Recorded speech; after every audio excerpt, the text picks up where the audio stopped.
Amém? Vamos ficar de pé, queridos.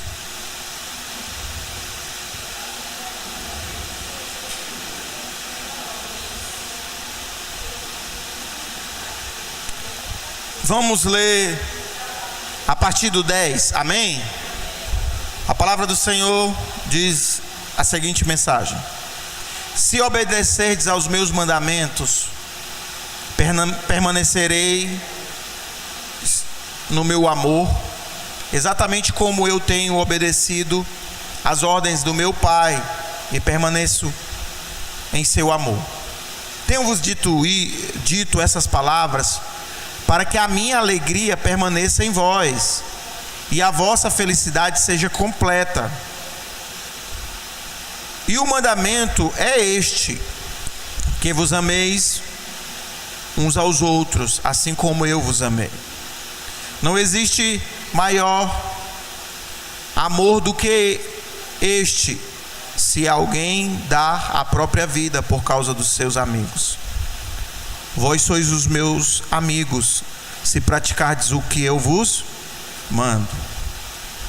Já não vos chamo de servos, porque os servos não sabem o que faz o seu senhor, mas eu vos tenho chamado de amigo, pois tudo o que eu ouvi do meu Pai, eu compartilhei convosco.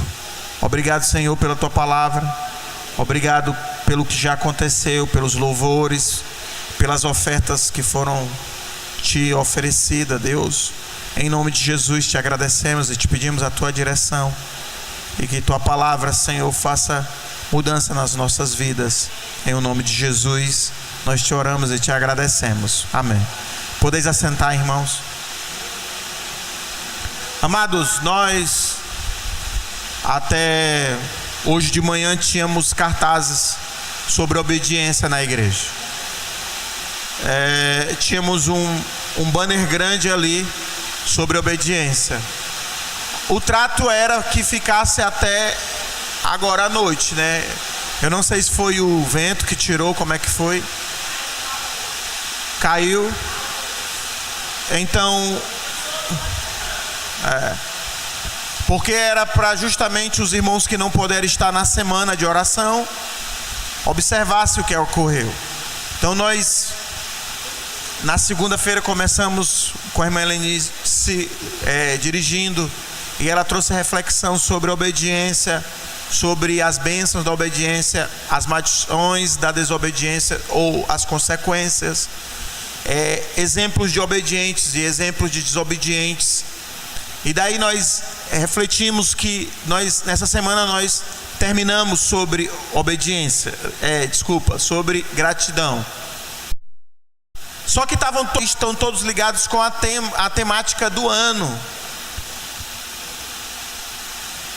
E é interessante quando nós pensamos sobre isso. E já na terça-feira a Gracinha trouxe o cone, e todo mundo sabe do cone, né? Do cone sobre a atenção. E ele leva à reflexão da obediência. No trânsito, quando nós vimos um cone, está indicando alguma coisa. E quando nós de longe vemos, precisamos redobrar as atenções. E a palavra de Deus, ela funciona como atenção, como advertência, e ela nos chama a aplicar. E nós, durante toda essa semana, viemos refletir sobre. Na terça-feira tivemos o testemunho da Lígia também. A Lígia, ela viveu a homossexualidade, ela tem um histórico de abuso, ela contou aqui no culto. E ela foi curada do câncer em estado terminal. E ela estava aqui e compartilhou sobre todo o processo dela até chegar à obediência. E como ela teve que aprender a obedecer ao Senhor, até porque ela tinha algumas dificuldades, porque ela culpava Deus por muita coisa. E até aprender a perdoar a si e aprender a perdoar Deus, ela teve que aprender. Na verdade, Deus não precisava de perdão, né? Ela entendeu que Deus não era culpado, então ela pediu perdão para Deus por culpar Deus. Foi muito maravilhoso. E ela entendeu que Deus falou para ela claramente que as coisas difíceis que aconteceram na vida dela foi por causa das pessoas que não obedeceram a Deus. E aí na quarta-feira nós meditamos sobre a obediência voltada para o amor, pela fé. Muitas pessoas, irmãos, obedecem a Deus por causa do medo. E aí eu quero começar daqui, que a gente venha refletir sobre a sua obediência. Ela é consequência de quê? Ela é resultado de quê, sua obediência? O que lhe motiva a obedecer? Quando você olha para si como aquele cristão em que o Senhor amou, que ama, que se entregou na cruz, quando você olha para si como cristão, como que você se avalia na sua caminhada? Nessa questão de a gente querer que o outro faça, querer que o outro seja, querer que o outro pratique, né? Como o Fábio estava falando sobre o evangelho, que muitas das vezes é colocado como o mundo coloca na educação sobre a concorrência. Como é que você se vê? Eu não queria que você olhasse para ninguém. Eu estou olhando para mim. E eu gostaria que você olhasse para si também. E que se você pudesse fazer um exercício, esse seja o exercício. Como está a minha vida como um cristão na questão da obediência? Como que Deus pode olhar para mim e como que Ele me vê? Nós estamos em um momento em que Jesus fala aos seus discípulos e justamente Ele chama a obediência. E você vê interessante, irmãos, em que em nenhum momento o Senhor sujigou, em nenhum momento o Senhor falou como dominador, em nenhum momento o Senhor falou como aquele que vai castigar. Pelo contrário, Ele convida a obediência. E Ele começa com a questão do se, uma condição. Se, no 10, obedecerdes aos meus mandamentos, permanecerei no meu amor. Certamente como eu tenho obedecido às ordens do meu Pai e permaneço no seu amor. E é interessante, irmãos, imaginar que a obediência faz com que eu permaneça no amor de Deus. Você quer uma motivação para obedecer que não seja um medo? Permanecer no amor. E ele é interessante, ele está falando sobre a videira. O texto é muito claro quando nós conhecemos Jesus como a videira. E ele fala que o galho, quando está na videira, ele vai dar fruto. E o fruto, ele vai depender do eu permanecer na videira. Ele diz que o fruto, esse galho só não vai dar fruto se ele não permanecer. E aí, como eu permaneço? Obedecendo. Permanecer na videira tem a ver com obediência. A obediência que me vem ao estímulo muito maior, quando ele fala no versículo 14: vós sois os meus amigos. Vós sois os meus amigos. Se, novamente, uma condição, praticardes, se praticais o que eu vos mando. Interessante, irmãos. Então a obediência, ela vai me fazer permanecer, e ela também vem me convidar a ser amigo de Jesus.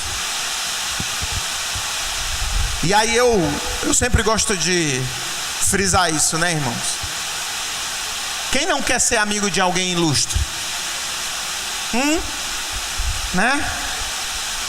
Com toda a humanidade do dirigente dessa cidade, Quem não queria bater uma foto e dizer, olha, o prefeito da minha cidade, né? Quem não queria ter a honra de pegar na mão dele, ter pego na mão dele? Prefeito, tá aqui, nem disseram.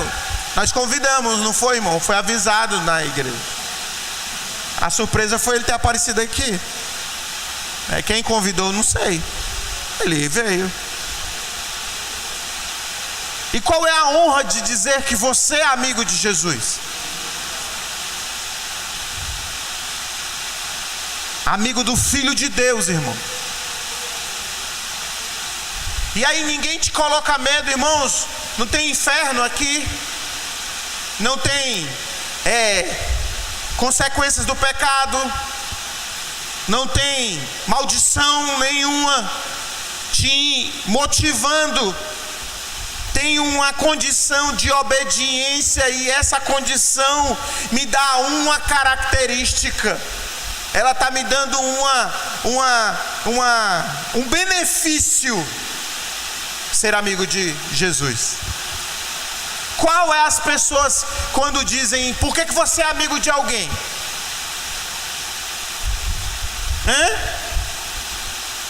Por que fulano é seu amigo? Quais são as classificações que nós temos? Pense aí, irmãos. Conte no dedo.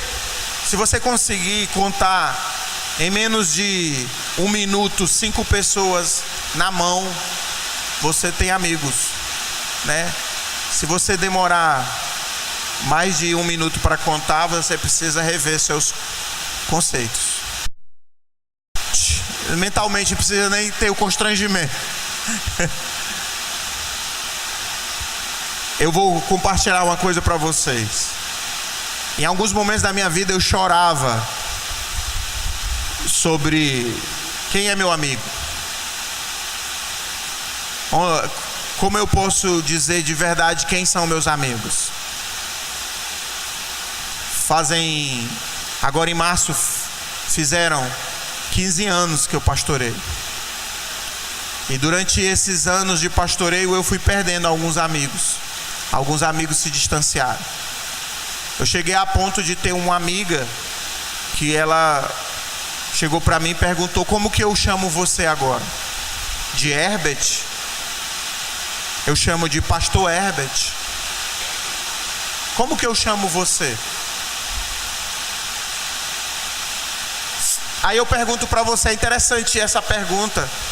Quando alguém, ela está querendo saber se você se ofende. É interessante a pessoa perguntar, porque ela quer saber se eu vou lhe ofender se eu não chamar você. Mas quando uma pessoa faz essa pergunta, não por isso, irmão, mas porque ela sente constrangimento e está subordinada a você, você também percebe. E então esses amigos, eles foram se distanciando, foram indo. E eu disse assim: não, eu acredito que como líder eu posso ter amigos. Eu posso ser humano, como Jesus, sendo Deus, se desfez da sua forma de Deus, não teve usurpação, ser igual a Deus, a si mesmo se humilhou e assumindo a forma de servo, estando na forma de servo, se humilhou, assumiu a forma de homem e se humilhou e morreu de cruz, morte de cruz. E hoje nós iremos. Eu achei tão bonita a palavra do irmão Carlos, memória, foi isso? Trazer à memória aquilo que nos dá esperança. E aí, queridos, algumas pessoas falam: não, você pode ser meu líder, pode ser meu amigo. Aí pode ser mesmo, irmão.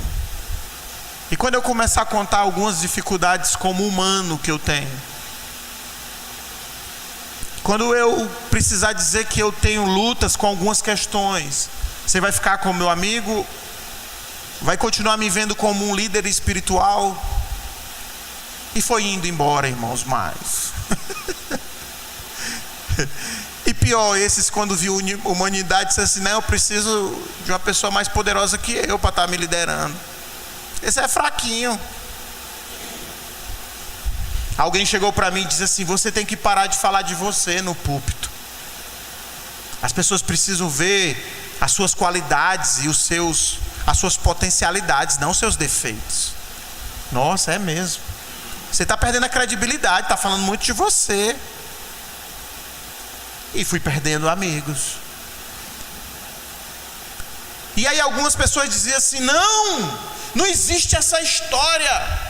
Pastor é pastor, crente é crente.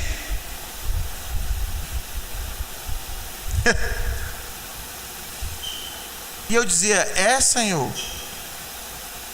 E fui perdendo amigos. Um dia, lamentando a perca desses amigos que tinham caminhado comigo, que diziam que nós ia crescermos juntos, que nós íamos fazer atividades cristãs juntos, missões juntos. Eu disse: Deus, é ruim ser sozinho. Aí você viu aonde chegou a situação, não foi? Deus me levou a pensar sobre Jacó. E um dia um pastor chorando, o pastor Evandro, esse pastor, ele conta um relato de arrebatamento. Ele tem um DVD gravado. Se você procura na internet, pastor Evandro, ele foi arrebatado. Ele conta uma experiência de 24 horas que ele teve com o Senhor, e o que se sucedeu depois desses fatos, inclusive a morte do pastor Francisco, que estava no avião da Gol, que cai. Eles estiveram juntos e experimentaram grandes fenômenos espirituais. Quando o pastor Francisco pedia ao Senhor que antes que morresse, ele visse coisas que aconteceram na igreja durante sua história, porque ele queria experimentar antes de morrer experiências espirituais. E aí o pastor Francisco foi levado a Deus, a se consagrar, a buscar o Senhor, e inclusive ele foi dado como alguém que estava uma pessoa que está em estado vegetativo. Quando acontece alguma doença, aquela pessoa que fica nos hospitais em estado de coma. Ele foi dado como estado de coma, e ele estava tendo a sua experiência. Ele volta, após esse período, ele passou 40 dias de jejum, irmãos. Depois de 40 dias de jejum, ele é levado a esse estado, ele é arrebatado, e o Senhor fala com ele e diz o que sucederia ali. E aí eles vão para uma missão, encontram o pastor Francisco, e eles fazem um trabalho onde o Senhor se manifesta, e o pastor Francisco é levado para o Senhor. E é interessante, irmãos, ele dizia, em um momento ele chora e cita um texto que Jacó fala, que ele estava só, e ele cita que as noites eram frias e os dias eram quentes, e ele chorava a solidão. E aí ele chora a solidão e diz: às vezes a vida de um líder, os dias são quentes e as noites são frias. E ele falando sobre a necessidade de ter alguém. E aí Deus me leva à reflexão depois de alguns anos. E eu queria que você, lendo esses textos comigo, tivesse, irmãos, essa mesma reflexão quando você em algum momento se vê só.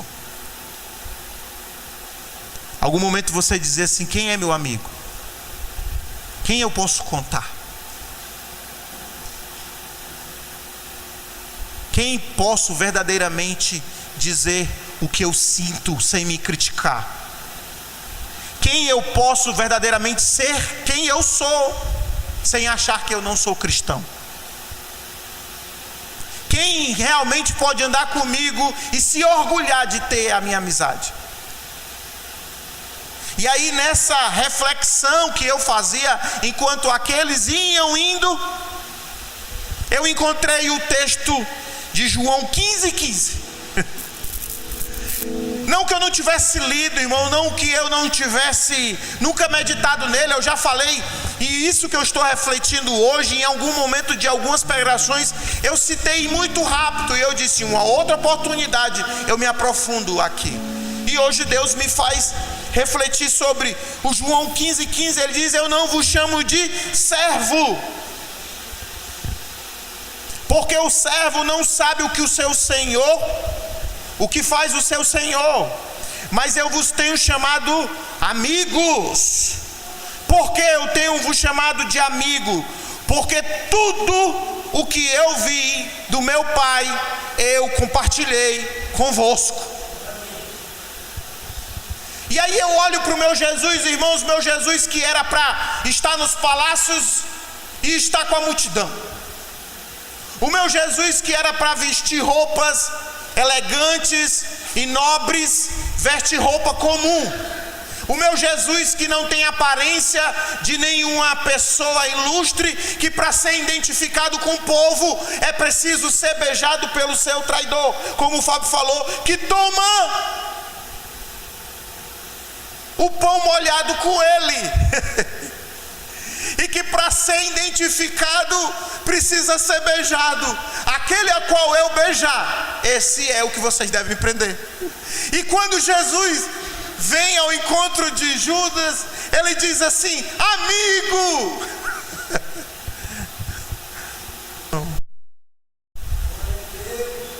E aí é interessante, algumas pessoas elas se definem como obedientes porque são servos. Eu obedeço porque ele é meu Senhor. Mas ele disse: não, eu estou inaugurando outra coisa, outro momento. Eu ensinei para vocês tudo. Vocês são meus amigos. Tem uma história do filho pródigo. Amém? Todo mundo conhece? O filho pródigo vai embora. Não é assim? Vai esbanjar, gastar o dinheiro do pai. Chega um tempo, o filho pródigo cai em si, porque estava passando grande necessidade, havia gastado todo o dinheiro e tem fome, porque estava havendo uma escassez muito grande. E naquele momento ele só podia comer, ou desejava o que os porcos comiam. E ele caindo em si, ele disse: voltarei para a casa do meu pai. Agora é interessante que aqui tem um negócio interessante agora, que você vai ver um elo com esse texto. Porque na casa do meu pai, os seus servos comem melhor do que eu estou comendo agora. Na casa do meu pai, os seus servos comem melhor do que eu. Eu voltarei para a casa do meu pai e eu pedirei para ser pelo menos o seu servo, um de seus servos. E aí ele vai ao encontro do seu pai. E eu não sei, irmãos, pode ser que em algum momento você pode precisar pensar assim: será se o meu pai me aceita? Esse hino que nós temos cantado aqui na igreja algumas vezes, meu pai me adotou, hoje sou filho, tem me levado tanto a essa reflexão. Ele volta, de longe o seu pai à vista e vai ao seu encontro. E ele diz: pai, eu pequei contra o céu e contra ti. Não sou digno de ser chamado nem de teu filho. Me aceita como um de teus servos. E o pai diz: coloque a capa, dá-lhe o anel, dê um banho e prepara um boi gordo, porque meu filho estava perdido e foi achado, estava morto e reviveu. Só que aí chega o seu irmão, em que os seus servos estão preparando a festa, e o seu irmão não entra. Não vou entrar aí, porque esse desobediente vai ser festivo, vai ter festa para ele. Então, queridos, até o pai vir e dizer: venha filho, Vamos festejar a vida do seu irmão, a chegada do seu irmão, a volta do seu irmão. Não, pai. Esse desobediente, que gastou tudo que tu tinha, e agora o Senhor faz a festa, e eu que sou o teu escravo, tu nunca matou um cabrito para mim, agora tu mata um boi gordo para esse aí, cevado. E o pai diz: filho, o que é meu é teu. Sabe o que acontece, irmãos? Existem muitas pessoas que com Jesus estão na mesma situação. Existem pessoas que não sabem, estão vivendo com o Pai, mas estão perdidos dentro de casa. Obedecem, eles vivem como servos, mas eles não se entendem como servos, eles se entendem como escravo. Ele não tem satisfação, eles não desfrutam do que Deus deu para ele, eles não se beneficiam das suas promessas, porque não se sentem participantes daquilo. Eles até obedecem, mas eles não têm a satisfação de obedecer, eles não têm alegria, eles não se alegram, eles não são felizes, porque vivem em obediência, se vê até como escravo. Quem, irmãos, qual é o escravo que tem alegria de ser escravo? O escravo quer o quê? Liberdade. O escravo quer o quê? Fugir. Vai atrás das histórias, irmãos. O escravo só pensa, irmãos, é interessante, sabe por que a classe escravista do Brasil não se tornou uma classe poderosa? Porque eles não tinham esse pensamento. Sabe o que é que eles pensavam? O que consumiam eles? Fugir e voltar para casa. Só o que consumia eles era isso: fugir e voltar para casa. Eles não pensavam se organizar como classe. Eles não pensavam se organizar e lutar pelos seus direitos. Eles não pensavam isso. Eles queriam voltar para casa. Eles eram consumidos por isso. Por isso que não teve uma grande revolução. Porque os que fugiam iam embora e pensavam só neles mesmos. Até que tinha alguns que lutavam. E esses, porque lutavam, pensaram em si. Esses mesmos que lutaram, pensaram nos outros, alguns, né? Nós temos aí alguns que foram e estão registrados na história. Aí o filho volta, que estava no mundo, e diz: na casa do meu pai, melhor é ser um dos seus servos. E aí Deus me leva a uma reflexão, irmãos, muito interessante aqui. Quando alguém tiver a necessidade e tiver que comer comida desagradável, quando alguém pensar que vai comer uma comida que ninguém come, porque é interessante, quem é que pensa que porco come comida boa? Pense aí. Você cria um porco, e o que é que você dá para ele? Me permita aqui contar uma anedota. Tinha um cara que criava porco, e ele dava comida estragada para esse porco. Chegaram os fiscais e viram: o que é que você dá para o seu porco? Damos comida, resto de comida, as pessoas dão e a gente dá para eles comer. Aí multaram aqueles criadores de porcos em um valor tão alto, a multa, que eles tiveram dificuldades. Aí, passaram-se alguns tempos, os fiscais voltaram e perguntaram: o que é que vocês estão dando para o porco agora, para os porcos? Nós estamos dando comida cara, até caviar eles comem agora. Eles bebem o quê? Bebem champanhe. Aí lá os fiscais vieram e multaram os criadores de porcos, na multa mais alta ainda do que a outra, porque diz que estavam estragando comida, dando para porco tanta gente com fome.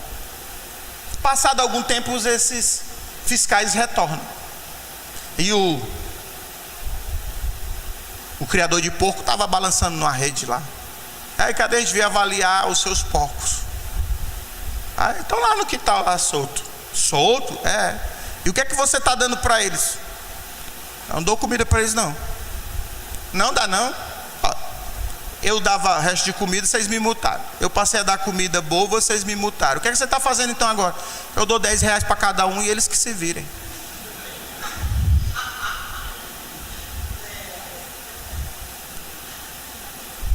Passando agora, o que é que porco come?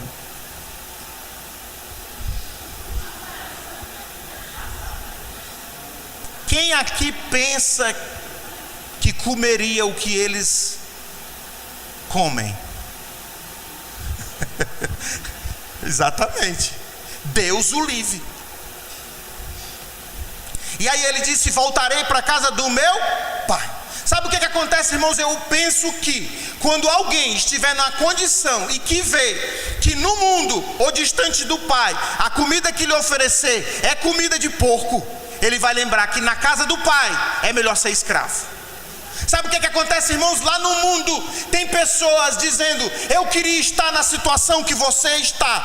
Que às vezes que você não se alegra de ser um obediente, você não se vê como alguém que tem a satisfação e direito a ter direito, que você é livre, que você pode abrir a panela, que você pode comer o que o pai come, e você fica se vendo como um escravo e que não tem direito. E ele disse: na casa do meu pai, um funcionário, um servo ou até mesmo um escravo come melhor do que o que eu estou comendo aqui.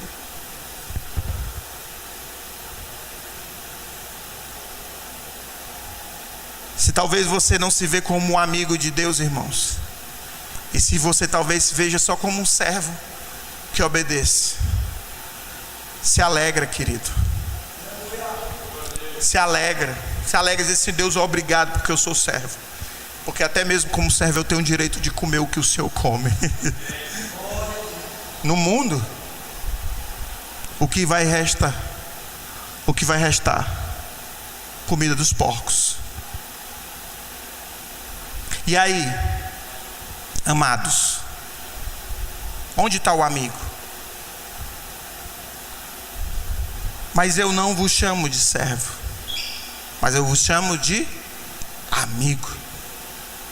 E aí ele diz que amigo é aquele que obedece. Você já tem um amigo, irmãos. Você já tem um amigo. Você não terá um amigo. Você já tem um amigo. Você já tem o Filho de Deus que diz: eu quero ser seu amigo. Que ele está indo ao seu encontro. Ele não está ali comprando, ele não está ali convencendo de nada. Ele só está dizendo: eu já sou seu amigo. Você não precisa fazer nada. Você não precisa me convencer de nada. Você não precisa provar nada. Você não precisa me dar nada. Você não precisa me emprestar nada. Você é meu amigo. Sabe aquele amigo que você diz assim: aí, vai provar que é meu amigo? Ah, nessa hora, hein? Ah, você é meu amigo? Então chega junto.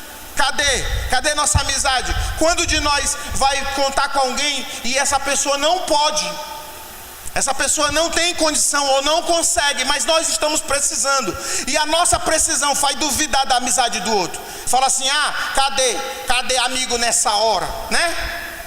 Onde estão os meus amigos? Todos te abandonaram, Senhor.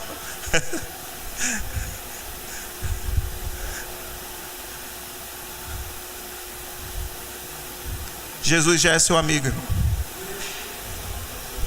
Aí foi aonde Deus me confrontou. E eu sou amigo dele? Essa é a grande questão. Deixa eu dizer como é. Irmão Carlos, você é meu amigo. Irmão Aurélio, você é meu amigo. Lando, você é meu amigo. Dixon, você é meu amigo.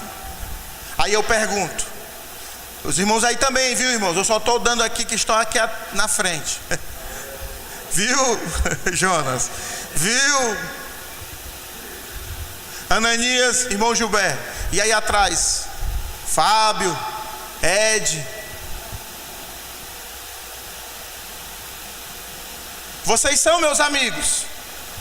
A grande pergunta é: eu sou amigo de vocês? Essa é a grande questão. Eu sou amigo de vocês? A grande questão: eu quero que você seja meu amigo, mas eu sou seu amigo? Eu quero que você prove, mas eu tenho provado a minha amizade? Aí Jesus diz assim: sabe como é que você pode provar que é meu amigo? Me obedece. Porque eu já provei que sou seu amigo. Sabe quando? Quando eu morri por você. Porque ele diz assim: que prova é essa?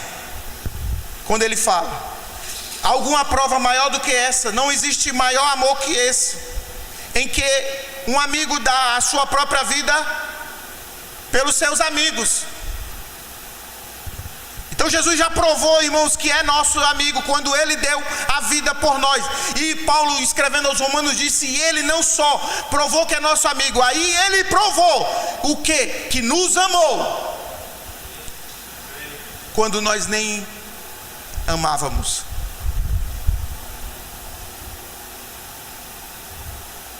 Eu quero ser amigo de Jesus.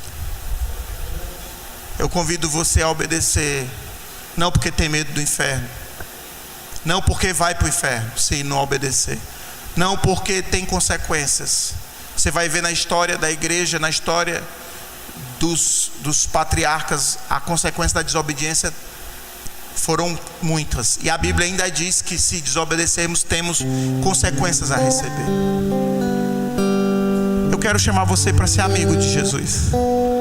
E quando você tiver uma motivação, você diz: por que você obedece? Por que você obedece, irmão? Porque eu quero provar a Jesus que eu sou o seu amigo. Eu quero ser amigo de Jesus. E eu quero convidar você a baixar sua cabeça e cantar um hino: encontrei um grande amigo. Eu não sei se você sabe cantar, porque você precisa ter aí convivido com algumas pessoas de 40 anos. Eu gosto de falar porque ele tem uma velha guarda dentro dele. Baixa sua cabeça, irmãos, e canta com o coração. Conheci um grande amigo,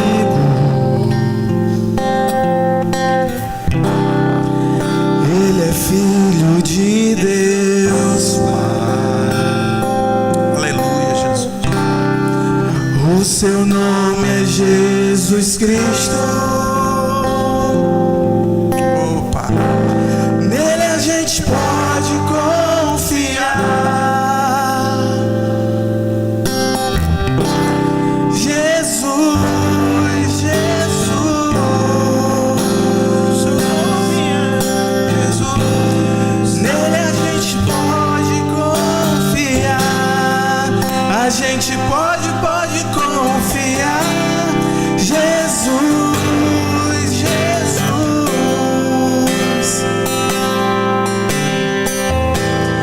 Nele a gente pode confiar.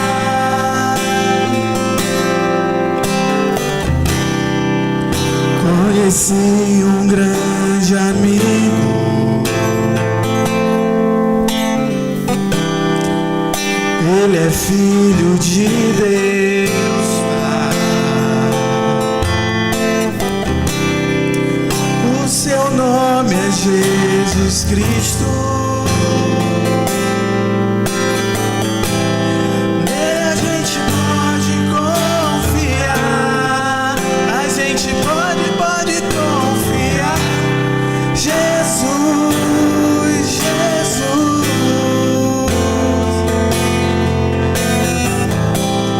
Nele a gente pode confiar. Pode confiar. Jesus, Jesus. Seu nome é Jesus. Nele a gente pode confiar. Você só pode. Você só pode ser feliz.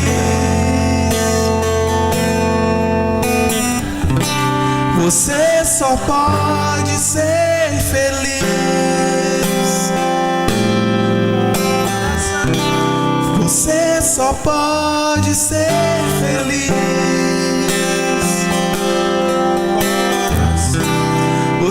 só pode ser feliz.